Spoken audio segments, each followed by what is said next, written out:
Jessica Carter had always considered her two-story craftsman home in Willow Creek a sanctuary until the HOA turned it into a battleground. She had bought the house 3 years ago, lured by the tree-lined streets and the promise of a quiet, well-maintained neighborhood. What the realtor hadn't mentioned was that the Willow Creek Homeowners Association operated less like a governing board and more like a petty dictatorship, with Karen Whitmore as its self-appointed queen. Karen was the kind of woman who carried a measuring tape in her purse, not for emergencies, but for inspecting lawn ornament heights and fence post spacing. Her reign was upheld by a labyrinth of bylaws, some so obscure they seemed designed solely to trap residents in violations. Jessica had learned this the hard way when she received a $150 fine for an unapproved welcome mat. It had daisies on it. Apparently, floral patterns were aesthetic violations. Still, Jessica had tried to play by the rules. She attended meetings, paid dues on time, and even bit her tongue when Karen publicly shamed Mr. Nguyen for his excessive bird feeders. But when Jessica booked her long-awaited trip to Thailand, her first real vacation in 5 years, she made sure to cross every bureaucratic T. She arranged for her neighbor, retired firefighter Carl Dawson, to collect her mail and water her plants. She prepaid her HOA fees 3 months in advance. She even submitted a temporary absence notice after hearing horror stories about Karen weaponizing the unoccupied property clause. Or so she thought, halfway through her trip, lounging on a beach in Phuket with a coconut in hand, Jessica's phone buzzed with an email notification. The subject line made her stomach tighten. Urgent, Willow Creek HOA violation. Property seizure imminent. The email cited Bylaw 12.7, a rule Jessica had never heard of. Dwellings left unattended for more than 10 consecutive days without HOA-approved supervision are subject to emergency maintenance and/or repossession to prevent neighborhood blight. Jessica's fingers flew across her phone screen as she fired off a reply. This is a misunderstanding. I submitted a notice and have a house sitter. My property is not abandoned. The response came within minutes. Your notice was improperly filed. See Bylaw 3.2, subsection D. Supervision by unvetted individuals violates community standards. The board has exercised its right to secure the property. Further correspondence must go through legal channels. Jessica's pulse pounded in her ears. She called Carl, who confirmed the worst. Some guy showed up yesterday with a locksmith, he said, voice tense. Said they were from the HOA. I tried to stop 'em, but they flashed paperwork. Then this morning, Jess, there's a sold sign on your lawn. The flight home was a blur of rage and panic. When Jessica's Uber pulled up to her house, the sight hit her like a physical blow. Her locks replaced, her potted plants wilted in the July heat, and that gleaming red sold placard staked into her manicured lawn like a trophy. She barely registered the sound of heels clicking toward her until Karen's saccharine voice cut through the haze. Welcome back, Jessica. I'd say you're just in time, but... Well, Karen gestured to the sign with a smirk. The new owners take possession next week. Jessica whirled on her, hands shaking. You had no right. Actually, Karen interrupted, pulling a folded document from her designer tote. Page 87 of your HOA contract, sweetheart. Right next to the clause about holiday decor restrictions. She patted Jessica's shoulder. Maybe read the fine print next time. As Karen strutted away, Jessica noticed 2 things. The buyer's name on the sale notice. L. Whitmore, Holdings LLC, shared Karen's last name. The purchase price was $215,000. Her house was worth $475,000. Jessica's fingers curled into fists. This wasn't just bureaucracy gone mad. This was theft. And Karen had made one fatal mistake. She'd picked the wrong homeowner to cross. Jessica stood frozen on her own porch, the midday sun beating down as she stared at the unfamiliar lock. Her suitcase wheels dug into the manicured lawn. Karen's precious Article 8.3 Yard Maintenance Standards. Be damned, she pulled out her phone with trembling hands and dialed the number on the realtor's sign. A chipper voice answered on the second ring. Silver Key Realty, Diane speaking. My house. Jessica choked out. Who sold it? Oh, the Willow Creek property? Papers shuffled in the background. Closed yesterday. Cash offer. Smooth transaction. The HOA handled everything. Said the owner had abandoned it. Jessica's vision tunneled. I was on vacation for 2 weeks. An awkward pause. Well, the paperwork looked in order. The HOA president signed as the legal representative. Karen Whitmore sold my house. Jessica's voice dropped to a dangerous whisper. To who? I'm not at liberty to... Tell me, or I'll sue you into next Tuesday. A sharp inhale. L. Whitmore Holdings. They're a local investment group. Jessica hung up. The puzzle. Pieces clicked together with brutal clarity. Karen had used a shell company, probably her husband's, to steal her home at half its value. The Willow Creek HOA office smelled of lemon disinfectant and entitlement. Jessica threw open the frosted glass door, hard enough to rattle the rules are what separate us from animals. Plaque on the wall. Karen looked up from her computer, her coral-tinted lips curling into a smile that didn't reach her cold, hazel eyes. Jessica, I'd say you look well rested, but... She gestured to Jessica's rumpled travel clothes. Evidently not. Jessica slammed both hands on the desk. You sold my house to your family. Correction. Karen tapped a manicured nail against a binder labeled Bylaw Enforcement. The association exercised its right to maintain neighborhood standards. Your reckless absence. I had a house sitter. Violated Article 14.9. Karen flipped the binder around to show highlighted text. All temporary occupants must pass HOA background checks. $350 processing fee, and attend orientation. Jessica's breath came in short bursts. That wasn't in the bylaws last year. Amendments pass monthly. Karen's smile widened. Attendance at meetings is strongly recommended. A framed photo on the desk caught Jessica's eye.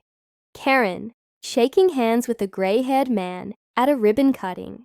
The caption read, Mayor endorses HOA Neighborhood Watch Program. Jessica's stomach dropped. If Karen had political connections. I'm calling the police, she said, pulling out her phone. Karen sighed as if dealing with a slow child. And tell them what? That you failed to comply with a legally binding contract. She slid a notarized document across the desk, Jessica's signature from her original HOA agreement visible at the bottom. Every judge in this county upholds HOA authority. The police station was no help. Civil matter. Officer Ruiz said, around a mouthful of donut. Take it to housing court. The housing court clerk barely looked up from her crossword. First, available hearing is November 12th. That's 4 months away. Your buyer can legally move in next week, the clerk added helpfully. Jessica stumbled into the parking lot, the summer heat pressing down like a physical weight. She scrolled through her contacts, pausing at Dad, attorney. She hadn't spoken to him since the Christmas He'd called her teaching career. Cute. The phone rang 3 times. Jessica? His voice was gruffer than she remembered. You okay? Something in her chest cracked. She told him everything. 30 minutes later, her screen lit up with a text. Got a buddy at the county recorder's office. Pulled the sale docs. Jessica. The notary signature on the HOA affidavit is forged. That's felony fraud. Don't confront her yet. Meet me tomorrow at Dawson's house. We're going hunting. Jessica looked up at her stolen house. Her hydrangeas wilting in their beds. Her porch swing swaying empty in the breeze. Karen had power. Karen had connections. But Karen had made one fatal miscalculation. Jessica Carter played dirtier. Jessica's father's rented Lexus idled in Carl Dawson's driveway. Its tinted windows, hiding the arsenal of legal files, spread across the back seat. She hadn't seen Richard Carter in 3 years, but the way he gripped her shoulders as she stepped into his bear hug felt like coming home. Show me everything, he said. His voice the same courtroom growl she remembered from childhood. Inside Carl's modest ranch house, documents covered the dining table like a paper battlefield. Jessica watched her father's eyes dart across the forged notary stamp, the suspiciously low appraisal documents, the LLC paperwork tracing back to Karen's brother-in-law. His jaw tightened with each revelation. This isn't just fraud, Richard muttered, pulling a magnifying glass from his briefcase. This is racketeering. Carl slammed a coffee pot onto the table. Told you that witch was dirty. Last year she fined me for unsightly patriotic fervor. When I left my flag up past Memorial Day, Jessica's fingers hovered over a folder labeled HOA Disciplinary Actions. There have to be others. The Willow Creek Community Facebook group exploded overnight. Jessica's post. Has Karen Whitmore stolen from you too? Drew 72 comments by morning. Stories poured in. The Nguyen family forced to repaint their shutters 3 times until Karen approved the color from her cousin's paint store. Single mother Lisa Torres fined $50 day when her cancer treatments left her lawn uncut. Retired teacher Mr. Bellamy, who'd mysteriously relinquished his home after a disputed late fee, snowballed into foreclosure. But it was the DM from HOA Treasurer Marcy Lopez that made Jessica's pulse spike. Meet me at the Dunkin' on Route 9. Bring your dad. Marcy's hands shook around her iced coffee. Karen's been embezzling for years, she whispered. Fines disappear.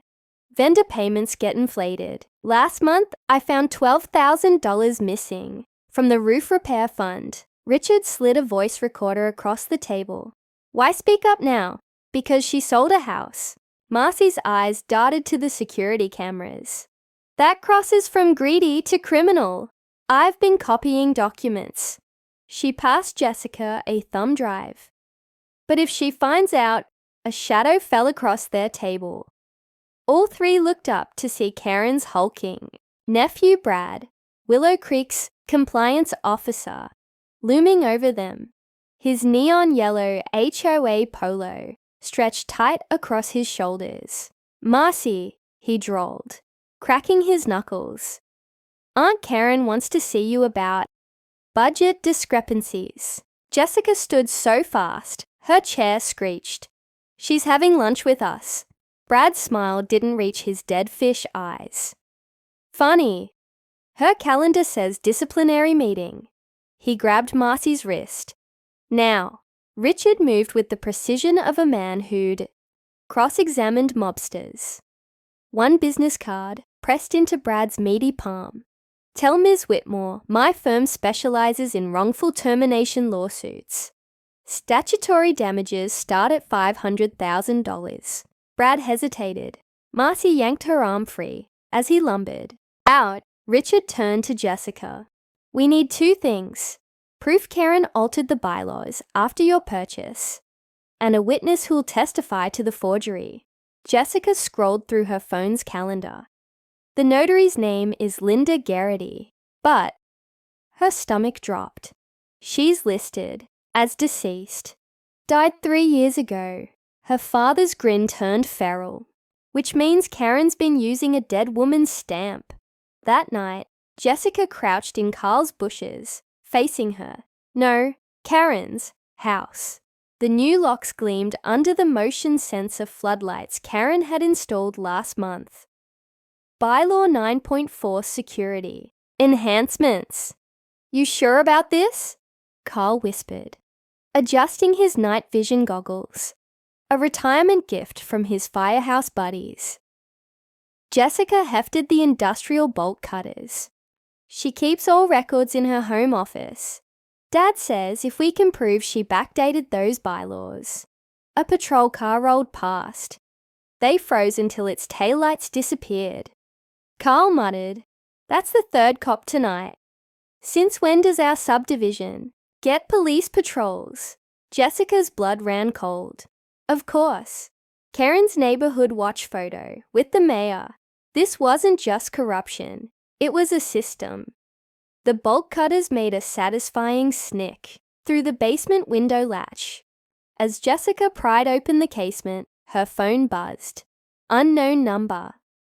Check the safe behind the golf trophies. Password 1992. Her law school graduation year. Marcy.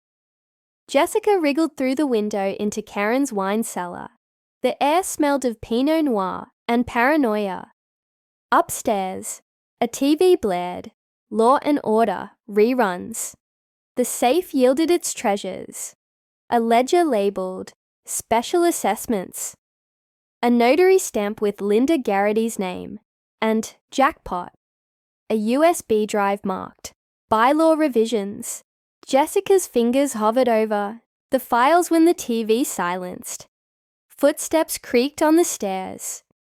Karen's voice sang out, icy and amused. Looking for something, Jessica? Jessica's breath crystallized in the wine cellar's chill as Karen's silhouette filled the staircase. Moonlight glinted off the golf trophy in her hand, an improvised weapon. Breaking and entering. Karen tutted, descending with predatory calm. That's a felony, dear. Unlike our little bureaucratic misunderstanding. Jessica clutched the USB drive behind her back. You forged a dead woman's signature to steal my house. Karen's smile faltered for half a heartbeat before she recovered. Prove it. She gestured with the trophy toward Jessica's clenched fist. Though I suppose you've saved me the trouble of destroying evidence. The basement door burst open. Carl charged in, wielding a fire extinguisher. Richard right behind him with his phone recording. Karen's head whipped between them, like a cornered animal. Ah, reinforcements. Her laugh sounded brittle. The has-been fireman and the ambulance chaser. Richard kept filming. Linda Garrity's daughter is a paralegal at my firm. Imagine her surprise when I showed her mum's notary stamp in your safe. For the first time, panic flickered across Karen's Botox-smooth forehead. The police arrived 47 minutes later, after Richard called the state attorney general's office. Jessica watched through the living room window as Officer Ruiz handcuffed Karen with markedly less enthusiasm than he'd shown for his donut. The ledger spilled its secrets across Karen's Persian rug. $287,000 in disappeared fines, 15 properties illegally seized, and, most damning, a spreadsheet titled Mayor's Cut. Marty arrived with a box of documents as the sun rose.